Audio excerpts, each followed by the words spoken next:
Hey troops, it's Roy from Geeks Adventures. Woohoo! So got a Halloween special today. And I was thinking, well, movies, TV, toys, what? Then I got a flashback from, poking around the internet, yada yada yada. Doing a little special about a found footage film that we've forgotten about. Or maybe some of you have heard about. The McPherson tape, aka alien abduction, and you're going, what? Yeah. Now, when you think of found footage, these are the classics you think of. You think of Blair Witch Project from 1999, or you think of the Paranormal Activity series that started in 2007, and of course, a ton of follow-ups from there. But what really started it is this film from like 1989. Yes, 89. The film, it's set in 1983. It's at a children's birthday party involving the McPherson family, hence the title, the McPherson tape.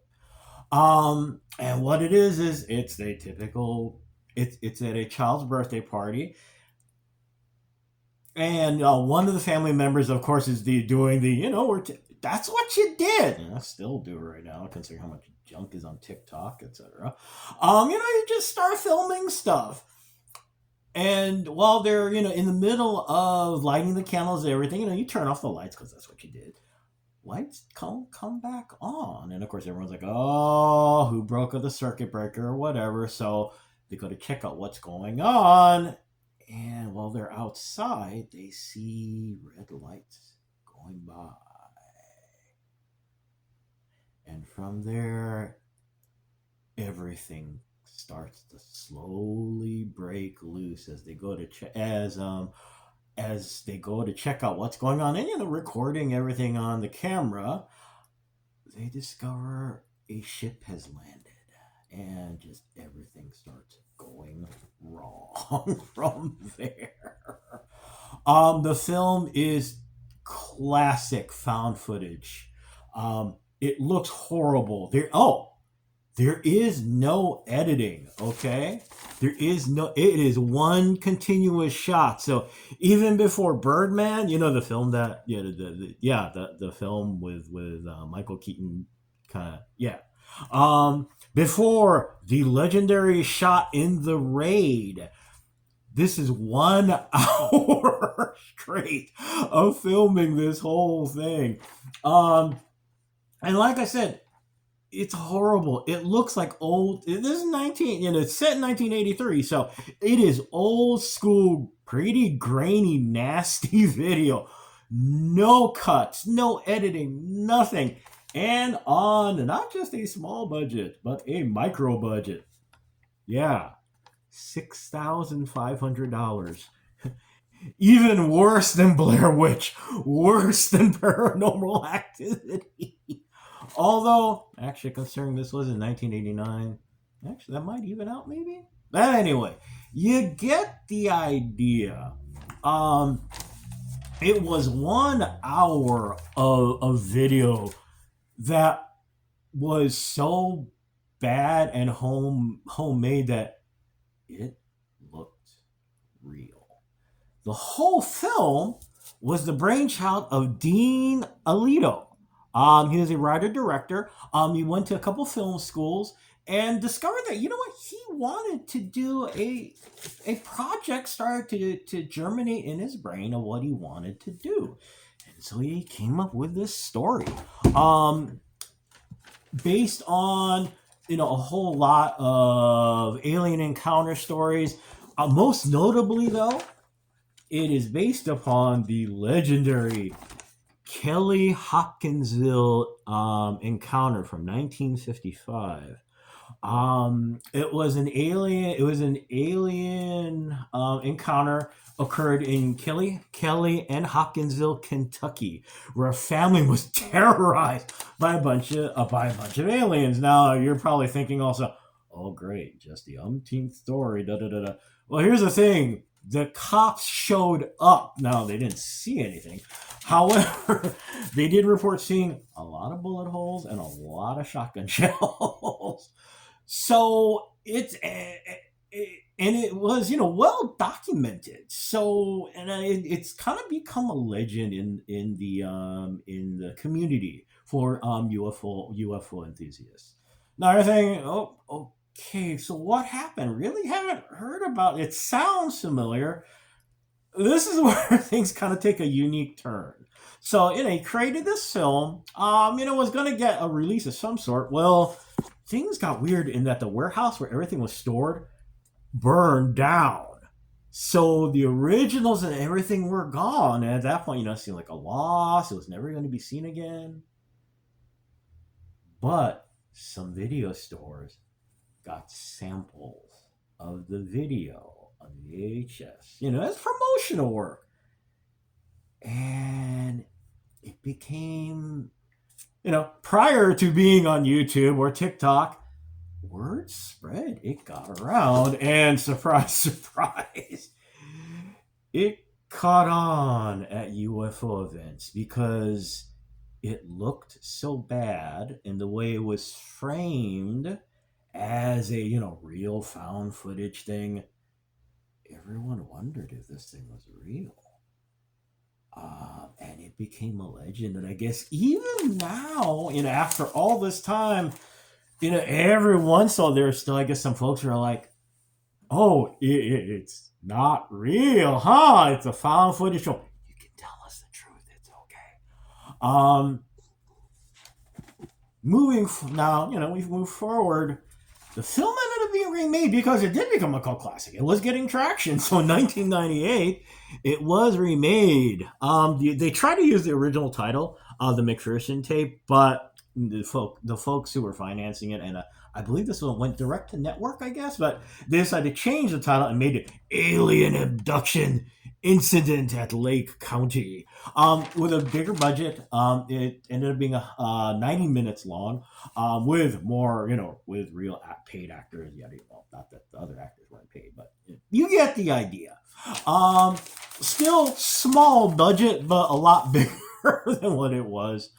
And the film, unfortunately, as time has passed,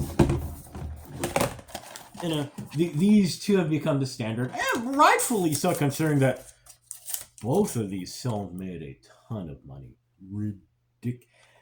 Even in today's inflated numbers of, you can make $1 billion in box office, and the suits and bean counters are still looking at you like, oh, you screwed up.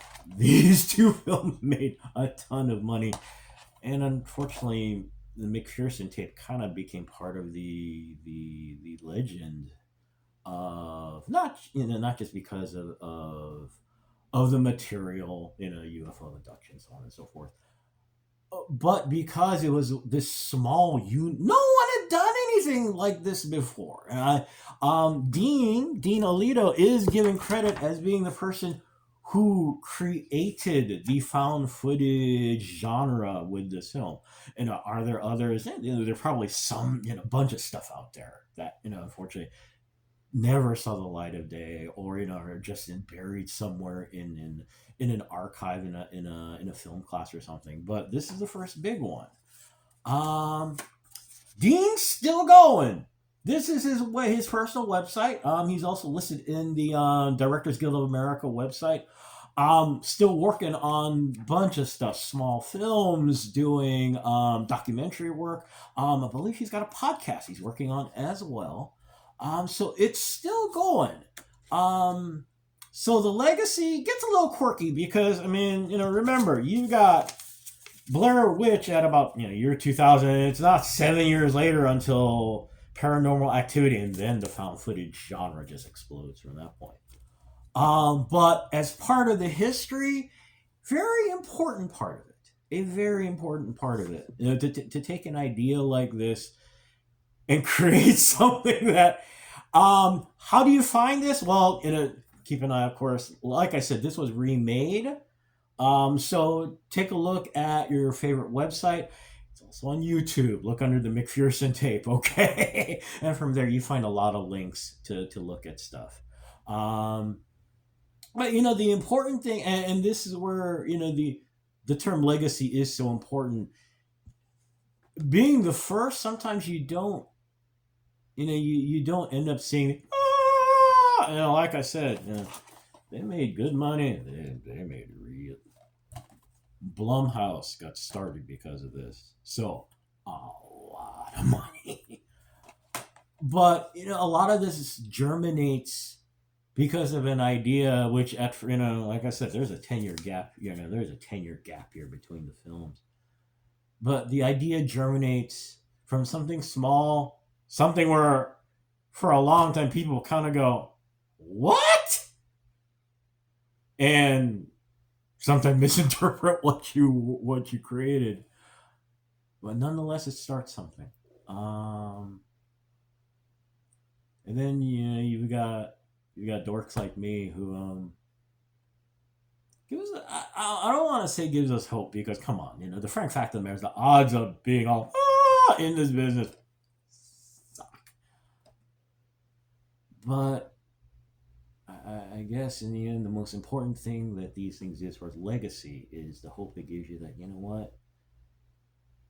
what you do has meaning for people, and that's the most important thing in the end. Okay, yes, would be nice to be able to go. I'd like to thank the Academy. I'd like to thank all the little people that helped me to get this point, and I'd like to thank my agent for getting me the big advance.